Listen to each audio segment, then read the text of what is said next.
Graças e paz, amados, passando aqui mais uma vez para gravar nosso vídeo de domingo às 15 horas ali no YouTube e às 16 horas no Instagram e no Facebook.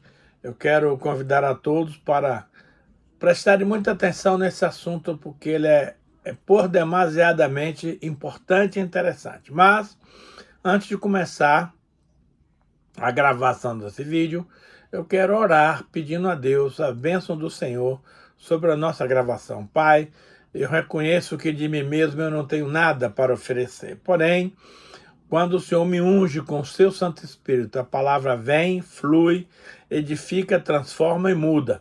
Então, Senhor, que a tua unção nesse momento venha sobre a minha vida e que eu possa fazer a ministração desse vídeo com muita unção, com garra, com sabedoria, com verdade, e que as pessoas que vão nos assistir possam ser grandemente edificadas. Por isso, Senhor, derrama sobre elas um espírito de revelação e um espírito de sabedoria, no pleno entendimento da tua palavra. E a ti, desde já, nós damos toda a honra, toda a glória e todo louvor, em nome de Jesus. Amém. Nós vamos dar continuidade hoje ao tema da semana passada, que é: por que Abraão é considerado o pai da fé?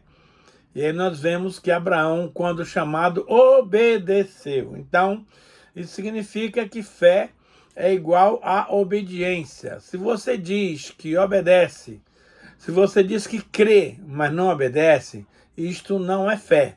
Portanto, nós vamos desenvolver hoje mais alguns aspectos da fé, como obediência, e para isso nós vamos ler um texto bíblico que está em 1 Samuel 15, 22, que diz assim: Porém Samuel disse: tem porventura o Senhor tanto prazer em holocausto e sacrifício quanto em que se obedeça a sua palavra? Eis que obedecer é melhor do que sacrificar, e o atender é melhor do que gordura de carneiro. Então, fé é igual a obediência. Obedecer é melhor do que sacrificar. A obediência não é uma opção, amados. A obediência é uma ordem vindo da parte de Deus, a qual nós precisamos exercitar com rigor, com determinação, com vontade, com precisão, para a honra e glória do Senhor. Então, vemos o episódio ali de Saul, quando Deus deu-lhe uma ordem para aniquilar, para acabar com a raça dos amalequitas, um povo cruel, que durante a travessia do povo judeu pelo deserto, eles não permitiram que Israel passasse pelas suas terras. Pelo contrário, eles foram ao fim da fila do cortejo para atacar os fracos, as crianças, as mulheres que não tinham condições de lutar. Então, os amalequitas não tiveram coragem de enfrentar a nação de Israel diante dos seus soldados. Pelo contrário, foram traiçoeiros e procuraram atacar a retaguarda do comboio, onde estavam ali os fracos, os doentes, os velhos e aquelas pessoas que não podiam dar o pique na caminhada.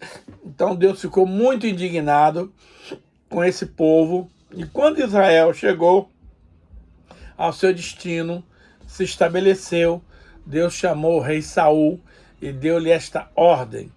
Mas nós sabemos que Saul não obedeceu a ordem que o Senhor lhe deu por completo, obedeceu parcialmente. Deus não gosta de obediência parcial. Aliás, obediência parcial é igual a zero. Então Deus deu a ordem para matar todos, mulheres, crianças, velho, governador, todo mundo. E quando Saul retornou da guerra, logo mandou fazer um monumento à sua pessoa de exaltação ao rei Saul. E quando o profeta Samuel chegou no acampamento, ouviu balido de ovelha e sinais do gado que ele havia culpado. Então, o profeta diz para o rei: rei, Deus não gosta que alguém não cumpra suas ordens. Quero lhe dizer, rei, que obedecer a um comando de Deus é muito melhor do que sacrificar. Lógico, Deus gosta de sacrifício, mas ele gosta muito mais da obediência. Então, por causa disso, Saul perdeu a oportunidade de se manter rei de Israel, porque recusou-se a obedecer a uma ordem que ele deu.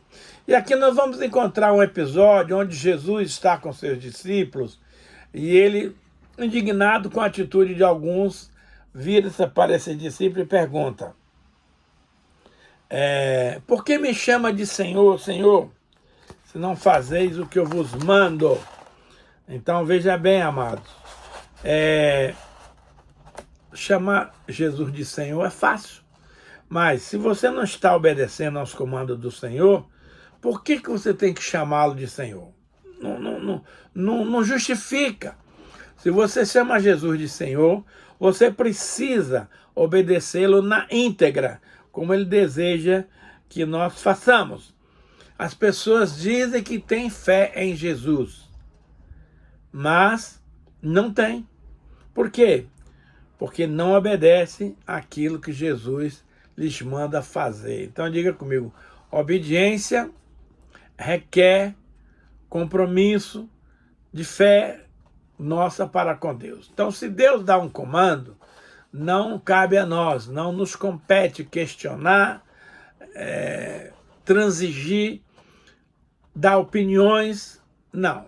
Os conselhos do Senhor são imutáveis e a gente precisa, de uma vez por todas, obedecê-lo. A palavra de Deus nos diz em Josué 1:9 o seguinte: se Deus mandou, meu querido, não dá para vacilar. É um comando, é imperativo, tem que fazer. Josué 1:9 diz assim: não te mandei eu, ser forte e corajoso. Não temas, nem te espantes, porque o Senhor teu Deus é contigo, por onde quer que andares. Veja, infelizmente, amados, preste muita atenção no que eu vou lhe dizer. Tem muita gente boa usando em vão o nome de Deus, porque eles tomam decisões como se Deus tivesse ordenado a fazer. Mas a palavra é muito clara. Aquilo que Deus não ordena, ele não garante. E a grande pergunta é: não te mandei eu? Claro, se o Senhor mandou, não discuta, não questione. Simplesmente seja forte e corajoso. Não temas, nem te espantes, porque o Senhor teu Deus é contigo, por onde quer que andares. Mas Deus só garante aquilo que ele ordena a você e a mim a fazer. Então tem muita gente usando o nome de Deus em vão. Ah, mas Deus mandou fazer. E vai lá e faz. E aí no final as coisas dão errada. Será que Deus erra? Não.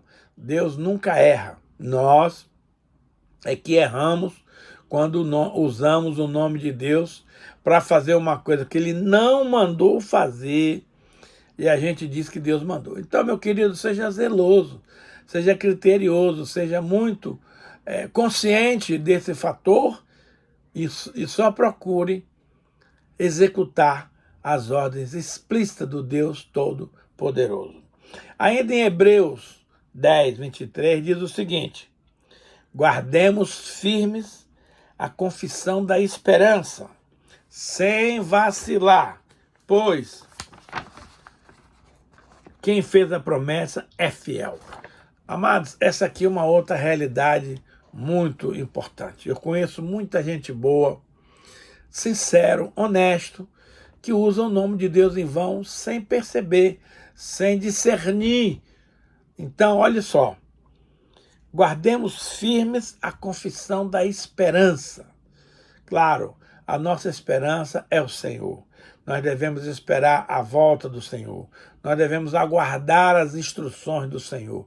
Nós precisamos aguardar os comandos do Senhor, porque é a partir daí que nós vamos ter êxito nas nossas empreitadas, nas nossas realizações. Mas Tem muita gente boa que recebe uma ordem do Senhor, mas vacila.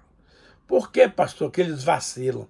Eles questionam, será que foi Deus mesmo que falou? Mas eu não vejo muita lógica nessa ordem de Deus. Deus é um Deus santo, é um Deus puro, é um Deus bom. Será que Deus dá uma ordem como esta?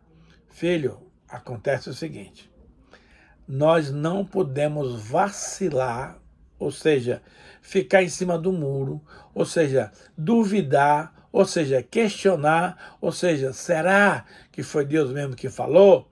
Veja, a nossa única certeza é saber se Deus falou. Se ele falou, meu amado, pode ser a coisa mais absurda do mundo. Vai lá e cumpre. Eu fico pensando quando Deus chega para Abraão, quando ele já estava com 99 anos e a Sarinha com 89, diz assim: Abraão, daqui a 1 ano, Sara te dará um filho, o qual se chamará Isaque. Mas Abraão vacilou. Mas, Senhor, eu já estou com 99 anos, a Sara com 89, nós não temos mais condições de gerar filhos. Não vacile, meu amado. Se Deus falou, seja a coisa mais absurda do mundo, ele vai cumprir. Porque Deus é o Todo-Poderoso. Então, muitas vezes, eu e você perdemos a bênção do Senhor porque a gente vacila na hora de assumir um comando que Deus nos dá. Então, nós não podemos vacilar. Por quê? Porque aquele que fez a promessa, que é o Deus Todo-Poderoso, ele vai fazer cumprir. Quem fez a promessa é fiel. Quem fez a promessa é Deus. E ele então vai cumprir porque ele é fiel. Então, nós precisamos estar atentos à voz do Senhor, porque a voz do Senhor é poderosa, a voz do Senhor é maravilhosa, a voz do Senhor é tempestuosa, a voz do Senhor tem o som de muitas águas. Então, a voz do Senhor amedronta, mas não tenha medo. É Deus falando. E Deus é fiel. Quando Ele fala, Ele cumpre. Eu tenho experimentado muito disso na minha vida, especialmente na área de semeadura. Às vezes uma certa feita, eu orei ao Senhor pedindo uma semente para semear na casa de Deus. Orei e fiquei na minha. E no domingo, meio-dia, veio uma pessoa almoçar aqui em casa. E assim, do nada, ela me deu uma semente muito valiosa. E aí eu fui tentado, queridos, a não semear tudo aquilo. Porque eu tinha dito a Deus que a semente que Ele me desse, eu iria semear completa. Mas o coração do homem é vacilante. E eu pensei, mas será que eu vou depositar tudo isso? Deus falou comigo: você não pediu uma semente, filho? Pedi, Senhor. Então não questione. Vai lá e semeia essa semente. Tudo bem. Cheguei no culto à noite, semeei aquilo que Deus tinha ordenado. E 1 semana depois, queridos, eu recebi da parte de Deus uma viagem para Salvador, com tudo pago, passagem aérea, hospedagem, tudo. E aí eu falei: Deus, você realmente é fiel.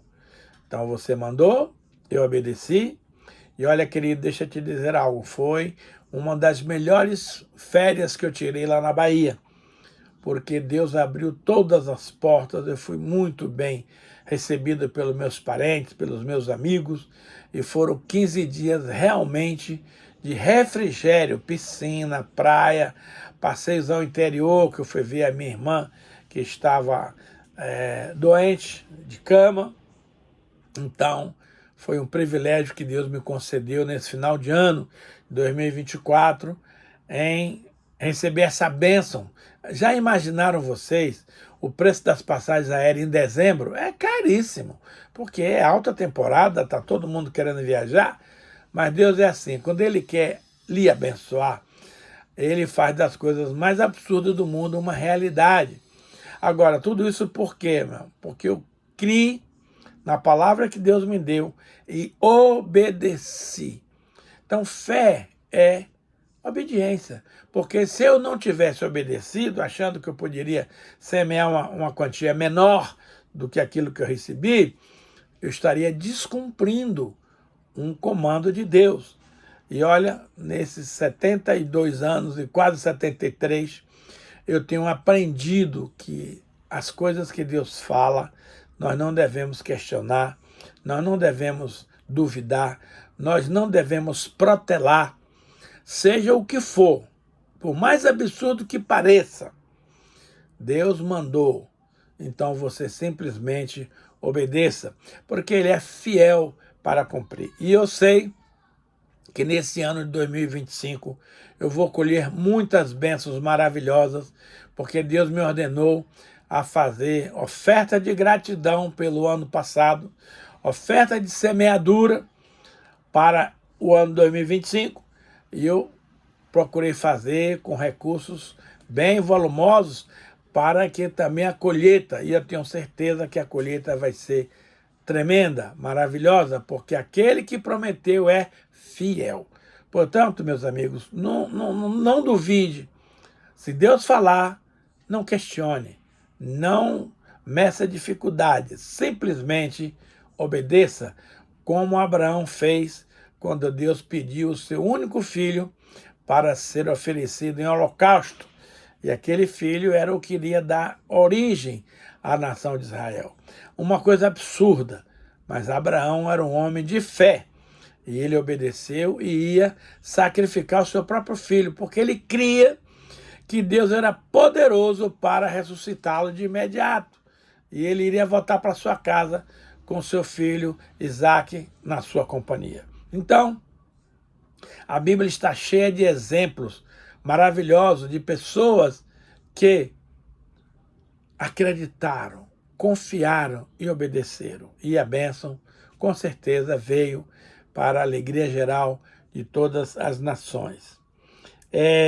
A Bíblia diz, amados, no versículo 6 de Hebreus 11, o seguinte: de fato, sem fé é impossível agradar a Deus, porquanto é necessário que aqueles que se aproximam de Deus creia que Ele existe e que Ele se torna galardoador daqueles que o buscam. Veja, a Bíblia diz que a fé que não é provada não é fé. Então, lá em Tiago, capítulo 1, versículo 2, diz: tende por motivo de grande alegria o passardes por várias provações, porque as provações nos levam a amadurecer na fé, a ter confiança, a ter esperança. E aqueles que passam pela prova e são aprovados receberão um galardão extraordinário chamado coroa da vida, a qual o Senhor, justo juiz, nos dará naquele dia. Não somente a nós, mas a todos quanto amam a sua vinda. Mas veja bem, o problema aqui, amados, é que muita gente boa não consegue ser aprovado na hora da aprovação. Murmura, reclama, posterga, faz qualquer coisa para não obedecer. E aí, perde a bênção. A Bíblia diz que não é fácil perseverar. Não é fácil. Perseverar é você continuar caminhando apesar das dificuldades contrárias, dos ventos contrários, das objeções do inimigo. Perseverar, meus irmãos, é muito difícil. Quero dizer que é muito mais fácil desistir do que perseverar. Mas aqueles que desistem perdem a salvação. Amado, salvação é o bem mais precioso que eu e você temos, vindo da parte de Deus. Porém, essa salvação precisa ser desenvolvida, encorajada, prosseguida e, acima de tudo, perseverada. Porque se você não perseverar, você vai retroceder, e aqueles que retrocedem perdem a bênção, perdem tudo que Deus não gosta daqueles que desistem. Ele quer que eu e você perseveramos, para a honra e glória do nome dele. Porque aquele que fez a promessa, meu querido, minha querida, é fiel. Então, se você pretende agradar a Deus, desenvolva a fé no seu caminho, a fé no seu dia a dia. Hebreus 11:1 diz que a fé é a certeza das coisas que se esperam e a convicção de fatos que não se veem. Ou seja, a fé é totalmente espiritual. A fé não é natural. A fé não se bem que existe 4 tipos de fé. Existe a fé natural, sim, mas existe a fé espiritual, fé para a salvação e fé para uma vida vitoriosa. Então, em todos os 4 estilos de fé, você precisa manifestar a sua confiança em Deus. O que é fé natural, pastor? Você pega um ônibus que vai para o centro e tem a certeza que vai chegar na Praça Rui Barbosa. Essa é uma fé natural, não precisa ser espiritual. Mas existe outro tipo de fé chamado fé para a salvação. Jesus, está escrito lá em Mateus 2:8, pela graça sois salvos, mediante a fé. Isso não vem de vós, é dom de Deus. Não vem de obras para que ninguém se glorie, mas é por aquele que o chama. Essa é a fé para a salvação. Essa fé Deus coloca no nosso coração. Existe a fé para realizar grandes milagres. É a fé como um dom espiritual. Quando Moisés abriu o Mar Vermelho, Deus colocou no coração dele uma fé sobrenatural. Ele levantou o seu cajado e ordenou e o mar se abriu. Não tente você fazer isso amanhã quando você for à praia, porque não vai acontecer nada. Primeiro, porque Deus não mandou. Segundo, porque você e eu não temos fé suficiente para realizar uma obra desta.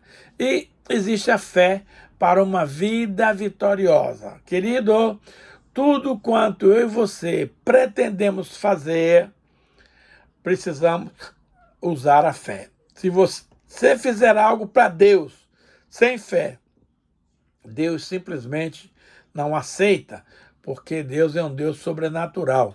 Ele espera de você e de mim que nós possamos agir também em cima do sobrenatural. Então, se você não tiver fé, você não vai chegar em lugar nenhum. Nem ali no centro da cidade você vai chegar. Porque para você pegar um ônibus e ir até lá, você precisa exercer a fé natural. Salvação, você precisa da fé específica para isso. É Deus que coloca no seu coração e no meu. Fé como um dom espiritual. São daqueles 9 dons que Deus concede a você e a mim. Também tem o dom da fé para realizar grandes milagres. E, finalmente, a fé para você e eu vivermos uma vida de vitória. Nós precisamos usar da fé. Então, agora, a fé está atrelada à obediência. Não adianta, querido, você dizer que tem fé se você não obedece os comandos daquele que te ordenou a fazer algo, né? Então, seja criterioso, seja bíblico, seja espiritual, e em tudo que você for fazer, exercite a sua fé para que você agrade ao Senhor. Está aqui escrito, de fato, sem fé é impossível agradar a Deus. Você quer agradar a Deus? Eu quero. Eu acabei de fazer um estudo com 12 manifestações de expressões que você ama a Deus. 12 expressões de que você honra a Deus. Nas próximas semanas, você vai ouvir essas ministrações que ficaram maravilhosas. Vão edificar grandemente a sua vida e você vai aprender a como fazer para honrar a Deus, que é uma das coisas mais importantes na vida. A Bíblia diz que Deus honra aqueles que o honram. Não tem condição. Honrou a Deus, vai ser honrado. Porém, aqueles que desonram a Deus serão desmerecidos. Querido, quantas vezes eu e você temos feito coisas bobas, mas que não honram a Deus. Lá em 1 Coríntios 10:31, Paulo diz quer comais, quer bebais, quer façais qualquer outra coisa, fazei tudo para a glória de Deus. Então a pergunta que você tem que fazer é essa. Esse assunto que eu quero fazer, ele vai dar glórias a Deus? Não. Então não faça. Não faça porque isso é perda de tempo. Agora, se aquilo que você quer fazer vai dar honras a Deus, glórias para Ele, aí sim, você pode fazer que Deus será agradado. Veja, é preciso fazer a vontade de Deus e não a minha. Mateus 7, 21 a 23 diz assim: nem todo que me diz, Senhor, Senhor, entrará no reino dos céus, mas aquele que faz a vontade de meu Pai que está nos céus. Então tem muita gente boa equivocado quanto à sua moradia na pátria celestial. Esse texto aqui é muito simples. Não basta você dizer Senhor, Senhor. Muitas vezes ele vai dizer que não te conhece. Mas só entra no céu aquele ou aquela que faz a vontade de Deus. Muitos, olha só, muitos naquele dia hão de dizer-me, Senhor, Senhor, porventura não temos nós profetizado em teu nome? E em teu nome não expelimos demônios? E em teu nome não fizemos muitos milagres? Muita gente confunde, amados, ser usado por Deus na área de profecia, de milagres, de maravilhas, com a vida cristã santa que agrada a Deus. Não é o fato, conheço muito pastor, poderoso, entre aspas, que faz e acontece. Mas, naquele dia, Deus vai dizer para ele o seguinte, ó.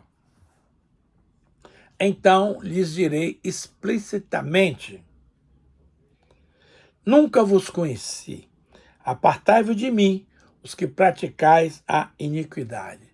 Ô, querido, que coisa triste você trabalhar uma vida inteira em favor do reino e no final das contas o Senhor dizer para você, não te conheço, cara. Amado, isso é muito sério.